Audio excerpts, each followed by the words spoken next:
What do you think is more important? Entertaining content, educational content, or how about both? You can do both. I want to share with you one of my frameworks that I use to produce both quality and quantity, both on educational and entertaining content. You can get it all, folks. This is a framework that I use that we're actually paid to do strategy-wise with some of the top skincare brands in the world. We're paid to not only think about this stuff, we're also paid to create and produce volume amounts of educational and entertaining content with these brands. So actually one of those brands, Circadia, one of our clients, they were here. This is one of the sets that we have as a backdrop. We were creating educational content for their treatments, their facials that they could share with their client base. We're doing some interview style stuff over here.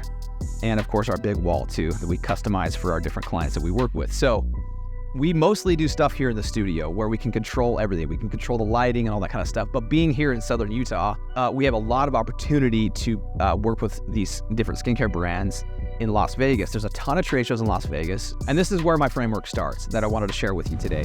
I call it gather and capture. So a lot of times in our businesses, we're in moments or areas or opportunities where we're gathered together with people that are not typically all together in one place. It could be an event. It could be a big meeting at our headquarters, or most often, a lot of you are doing trade shows. Specifically in this industry, in skincare, you're doing a ton of trade shows, right? It's just part of the beast. In doing trade shows, I think there's a massive missed opportunity for many of us to utilize all the different people and customers, employees, sales rep, and marketers that are part of our organization that are all gathering together in one place at the same time to capture their opinions about a product launch, about a new service, about something that you're doing, an initiative you're doing in your company. You could feature one product, and because you have all those people gathered in the same spot, they could all have a different opinion or a different way of communicating that one product. I think we're underutilizing the talent that we have on our teams to be able to properly communicate and educate about a product line. A trade show is really great too, because there's a lot of times there's moments, or like Circadia, for example, they created a ton of amazing moments. They did the ribbon cutting ceremony to open up the trade show. They did big dinners with clients, attended big parties. And so there was a lot of moments for us to kind of add an entertaining element to that, show their company culture off. But then on the educational side, right, we're at the trade show booth with a ton of really competent and smart people on their product line that are both customers and staff and reps and educators that are all gathered together in the same spot, that are then able to go and educate on a specific idea or a product launch or whatnot. So I didn't really have a predetermined amount of YouTube episodes that I really wanted to create, but I'd had different people talk about different things: business building tips, product launches, their personal routine and regimen on the product line, right? And so again, they're different faces, different experiences, and they're going to talk about it in a different way. But I tried to ask the right questions that are going to be very YouTubeable, searchable content, right? So I might ask them give me your top business building tips for an esthetician, right? And so that spurs some ideas in their mind, okay, if I was just starting out as a new esthetician, this is what I would do in my business. All of a sudden, I get the right thumbnail and the title on that, and it's a YouTube episode for them. So I probably I've created in a day and a half enough content for legitimately probably 24 to 30 YouTube episodes that are educational. And then at night, when they're doing the events and stuff like that, I can sprinkle in a lot of the entertainment factor that we're doing that. So this is educational entertainment, because we're gathering together with a lot of people and we're capturing the content, right? So talking more about the capture side, because this is the side that a lot of you are gathering, but you're not necessarily capturing. I'm not saying to necessarily go out and hire a professional videographer. Although if you think you can just do it, trade shows get busy and you don't end up filming anything, or you're a person who barely knows how to use a cell phone in the right way, doesn't capture the right thing. When you hire a professional gun to go and produce or create content for you, that's their sole job. Your sole job is connecting with clients and customers or selling. When you have a hired gun, I think this is really important, because you might not think it's worth the investment, but I'm here to tell you right now it is. I had my own product line. I've done 15 years of trade shows.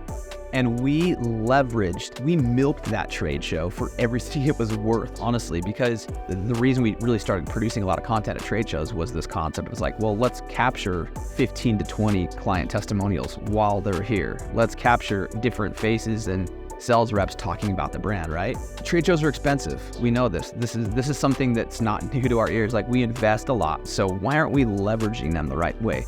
The thing about trade shows that I've learned also is they're not really good at content themselves. And so when you produce quality content that makes their trade show look better, they actually end up sharing it. You even can collaborate with them on posts or prearrange that. Say, hey, like we want to help promote the trade show. We're coming here. We have this awesome piece of content before we even go there, or while we're there, could we do a collaboration? It's a sponsorship opportunity. If they leverage it, right? You're going to a trade show. They're trying to get you to upgrade on a package or to buy a higher sponsorship. Yeah, we'll do that.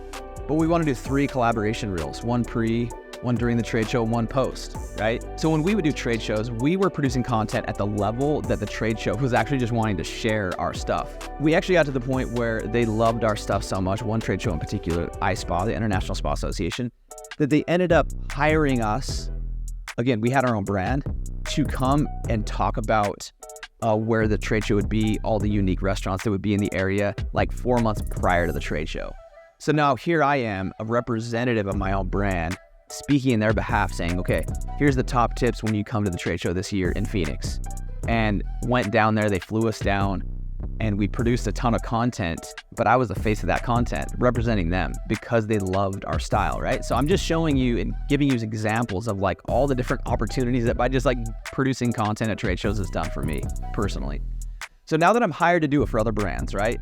We're a hired agency to pull this off. We love efficiency. That's why we typically don't leave this studio right here, is because we love to produce a lot of awesome content for our clients, and we like to be hyper efficient with it. So in coming from my perspective, I'm just saying that because we love that efficiency, we love what trade shows can do. We love what events can do from a volume perspective in capturing that content. There's moments too, right? We had these huge moments with Circadia at their booth. Also recently, we covered 4 different clients at another trade show in Vegas like a couple months back. Because we were there, we captured these moments that were organically happening. Because they knew we were gonna be there, they also were like, hey, let's make this, because this is gonna be on video, all of a sudden you start thinking of bigger and better ideas for the stage, for the entrance, for that launch of the show, that you then say, this would look amazing on camera, and we're gonna create a really cool moment because we know it's gonna be captured in the right way. So what I would highly recommend doing is like, if you don't have the money to hire like a professional hired gun to cover your booth at the trade show, to capture all the stuff, to have all those initiatives set for that creative to go and do, that you just pull a cell phone out.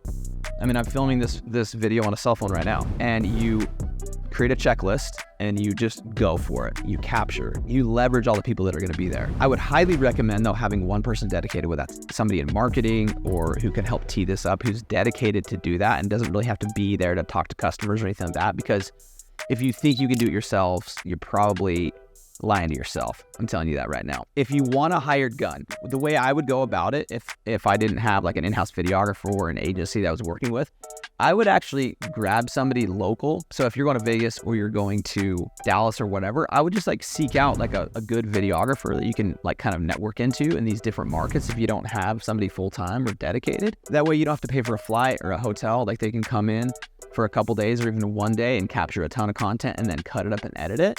You just need to be able to direct that right person, right? Even a wedding videographer could do this in a particular market. You just have to direct them and say, okay, these are the type of content we want to do. We want these people on camera talking about this thing. We want you to ask them these questions, right? I do that for my clients. Like I'm asking the questions, I'm coming up with the ideas, but you need to actually frame up and share with this creative person who knows how to use a camera effectively, what to do, what to say. So that way they can kind of run that show for you. This is what's worked for me. I'm not saying it's going to work for you, but I've been on the trade show side, I've been on the product side, and now we're on the volume production content side. So go get it done. Let me know how it turns out. Would love to hear your thoughts.